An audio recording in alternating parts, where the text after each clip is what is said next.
Konnichiwa, ou plutôt bonjour en français. Aujourd'hui, nous allons nous transporter vers le pays du soleil levant, à Tokyo, pour parler un peu de Tokyo DisneySea. Avec cette vidéo sera conjointement liée une deuxième vidéo, celle sur les nouveautés de Tokyo Disney. Et cette vidéo-là, en fait, ça a été une vidéo que j'avais construite pour un ami, pour son live avec la chaîne YouTube C3 Dream. Et en fait, j'ai décidé de aussi la publier sur ma chaîne pour les personnes qui n'ont pas pu être présentes pendant le live. Donc, 2 vidéos cette semaine, thématique le Japon.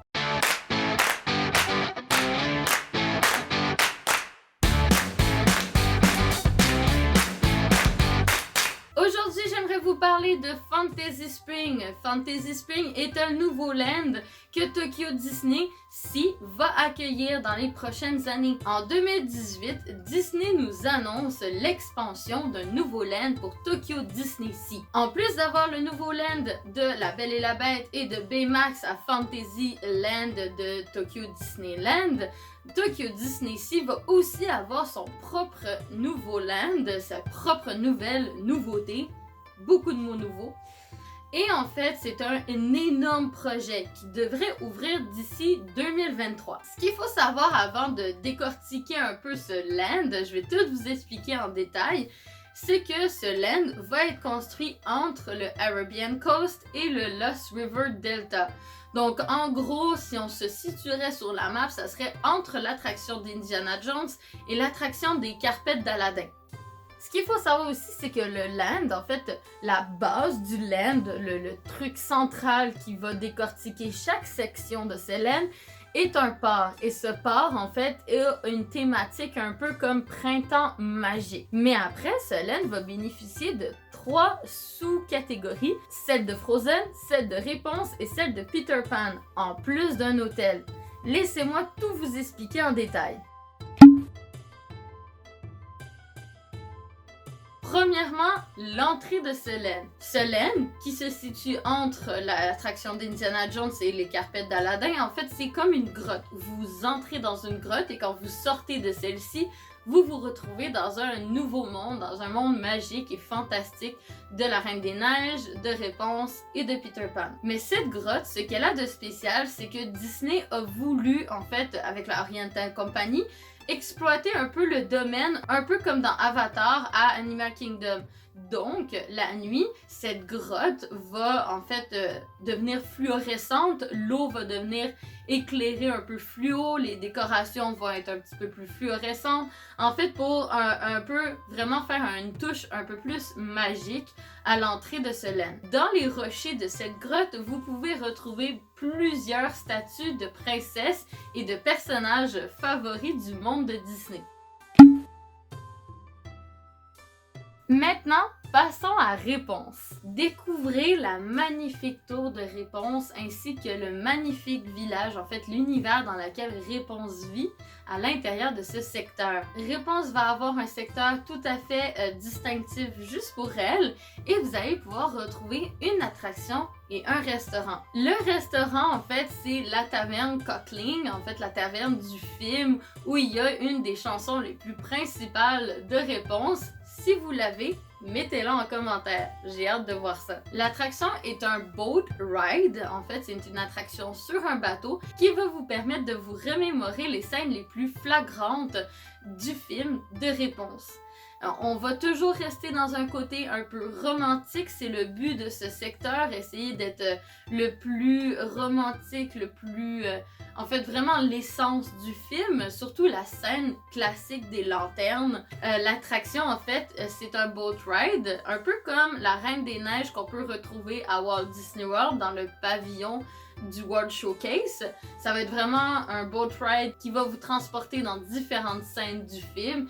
Après, on ne sait pas si le boat ride va être vraiment similaire comme celle de la Reine des Neiges à Walt Disney World ou est-ce qu'il va avoir un mélange avec la nouvelle attraction de La Belle et la Bête qui est sortie. J'en ai fait une vidéo si vous n'avez pas regardé. Ça va être une attraction, comme je l'ai dit, boat ride, mais dans des gondoles. Donc vraiment, pour signifier un peu la scène des lanternes dans une gondole, eh bien, vous allez être dans le même type de wagon.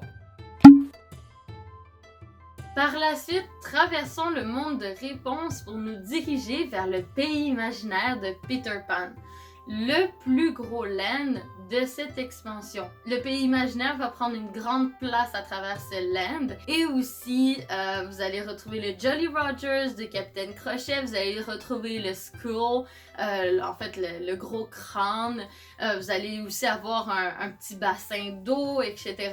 C'est vraiment le land avec le plus de décoration et le plus de détails. Et je pense l'un des plus attendus. Ce land est le plus grand parce que justement on peut retrouver dans le Jolly Rogers et dans le Skull des jeux pour enfants, des play area, et on peut retrouver aussi 2 attractions et un restaurant. Le restaurant de cette section de Peter Pan, c'est le Lost Boy Hideout, donc en gros la maison des enfants perdus, qui va être un quick service et non un table service, et qui va proposer vraiment le repas typique classique des quick service, genre hamburger, pâtes, etc. Par la suite, cachée dans les montagnes, la première attraction de Peter Pan. Celle qui, en fait, je pense que tout le monde attend de savoir le résultat de cette attraction parce qu'elle est énigmatique, comme on pourrait dire. En fait, on ne sait pas exactement à quoi l'attraction va ressembler parce que, en fait, les monteurs, en fait les Imagineers qui travaillent sur cette attraction nous ont raconté au début que ça va être simplement une attraction où Peter Pan aura pour but d'aller sauver Wendy et son frère des mains de Capitaine Crochet dans un combat épique avec les pirates. Puis par la suite, les Imagineers nous ont donné une deuxième source qui parlait comme quoi que la musique et les images 3D de l'attraction seraient époustouflantes. Donc par la suite, certaines personnes ont fait des recherches et nous avons conclu certaines choses.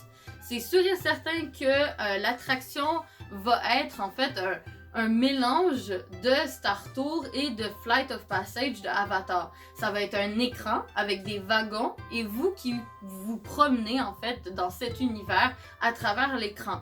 Essayez d'être le plus immersif possible, un peu comme Avatar Flight of Passage. Sauf que nous avons pu voir dans certaines vidéos des Imagineers que vous pouvez retrouver sur Disney+, une technologie que Tokyo essaye de développer et qui n'a toujours pas été liée à aucun projet. Cette image que vous voyez à présent, c'est un des nouveaux concepts de voyage qui mélangerait un peu le système de Soarin et de Avatar Flight of Passage. Une immersion totale dans un univers, mais avec un vaisseau qui bouge en même temps que l'écran.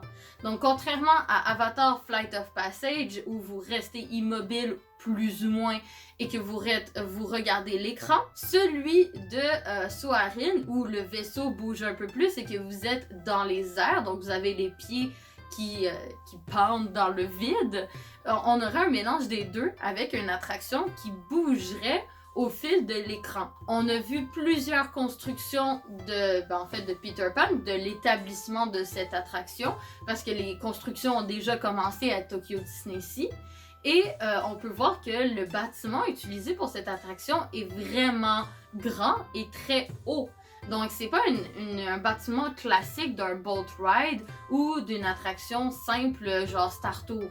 Donc c'est pour ça qu'on est vraiment un peu plus dans le détail de un mélange entre Soarin et Flight of Passage. Par la suite, deuxième attraction, le Pixie Hollow, qu'on n'a vraiment pas beaucoup de détails par rapport à cette attraction. On sait que ça va être une attraction flat ride. Donc ça va être une attraction au sol, un peu plus comme une visite interactive, plus ou moins. Et ça va être sur l'univers de Fée Clochette. Vous savez très bien que Fée Clochette a eu ses propres adaptations cinématographiques et qu'il y a tellement de possibilités visuelles au niveau de l'univers de Fée Clochette et ses amis. Maintenant, laissons de côté le pays imaginaire pour nous diriger vers le monde froid de Arendelle. Le monde d'Arendelle est déjà présent à Disney Hong Kong, mais Tokyo Disney a décidé lui aussi d'avoir sa petite extension de Frozen. En fait, ce secteur va vraiment essayer de vous montrer l'univers scandinave à travers Frozen. en fait représenter le plus possible le monde de Arendelle. Le land va être quand même un petit peu plus différent que celui de Hong Kong, mais je pense qu'il va avoir quand même des similitudes. Il va avoir dans ce secteur une attraction et un restaurant. Le restaurant va se cacher à l'intérieur des montagnes où vous allez rentrer à travers le château d'Anna et Elsa. En fait, ça va être un peu le même principe que le restaurant de la Belle et la Bête à Walt Disney World à Magic Kingdom. Vous rentrez dans le château et en fait, vous êtes comme dans les montagnes, dans le restaurant. Ça va être un restaurant table-service. Et pour l'attraction, nous savons que ça va être une attraction Boat Ride. Nous avons vraiment pas plus de détails par rapport à qu'est-ce qui va se passer dans cette attraction, mais beaucoup supposent que celle-ci va peut-être ressembler à l'attraction à Walt Disney World que je vous ai expliqué plus tôt, l'attraction de Frozen dans le World Showcase de Epcot. Par contre, la différence entre les deux attractions serait en fait la longueur déjà de 1 et les possibilités d'exploitation. En effet, l'attraction de Frozen à Walt Disney World à Epcot, c'était une attraction qui avant était déjà existante dans une autre thématique.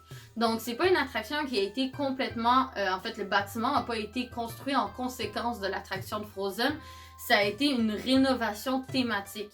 Donc, ils n'avaient pas la possibilité de expansionner ou de changer le bâtiment. Ils ont vraiment changé uniquement la thématique à l'intérieur. Par contre, celle de Tokyo Disney pourrait avoir, en fait, qu'il soit plus grand, déjà de 1, que ça soit plus long, et que de 2, les scènes ou la thématique serait légèrement différente, vu qu'ils ont vraiment la possibilité de A à Z de construire cette attraction. Après, par la suite, dans l'attraction de Floride, on a uniquement accès à la Reine des Neiges 1, mais dans celle de Tokyo, maintenant qu'on a aussi la Reine des Neiges 2, peut-être que l'attraction va mélanger autant la Reine des Neiges 1 que la Reine des Neiges 2. Et cette attraction-là, peut-être que ça va être aussi la même technologie au niveau des animatroniques qu'on peut retrouver dans l'attraction de la Belle et la Bête de Tokyo Disneyland.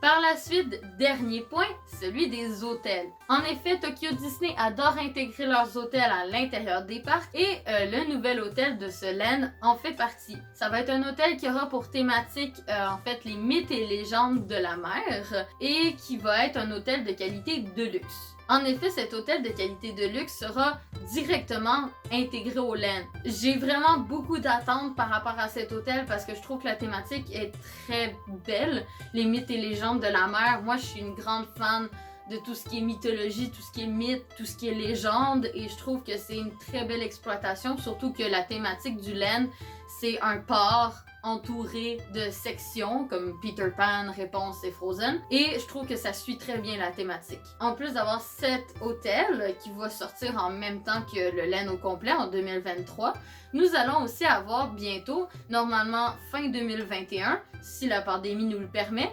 l'hôtel de Toy Story. Si vous voulez avoir plus d'informations par rapport à l'hôtel de Toy Story, allez voir la deuxième vidéo que je vais publier sur la chaîne environ au même moment. Je pense que ce projet qui a coûté environ 250 milliards de dollars à Tokyo Disney. Et ça va être un projet fantastique qui va redonner beaucoup de popularité au parc en fait parce qu'il va être unique en son genre. Ça va être vraiment un land unique en son genre et j'espère vraiment que les gens vont avoir encore plus envie de visiter les parcs de Tokyo parce que c'est vraiment des parcs magnifiques, uniques en son genre. Je les aime vraiment beaucoup. Autant moi j'adore les parcs des États-Unis, autant par sa grandeur, celui de Floride, ou son histoire au niveau de Californie. Mais quand j'ai visité Tokyo, j'ai vraiment ressenti une autre atmosphère. Donc voilà, j'espère que vous avez aimé la vidéo. Si oui, n'oubliez pas pour m'encourager de laisser un pouce en l'air, de vous abonner et de partager la vidéo. Prenez soin de vous et faites attention. Je vous fais des gros bisous du Québec!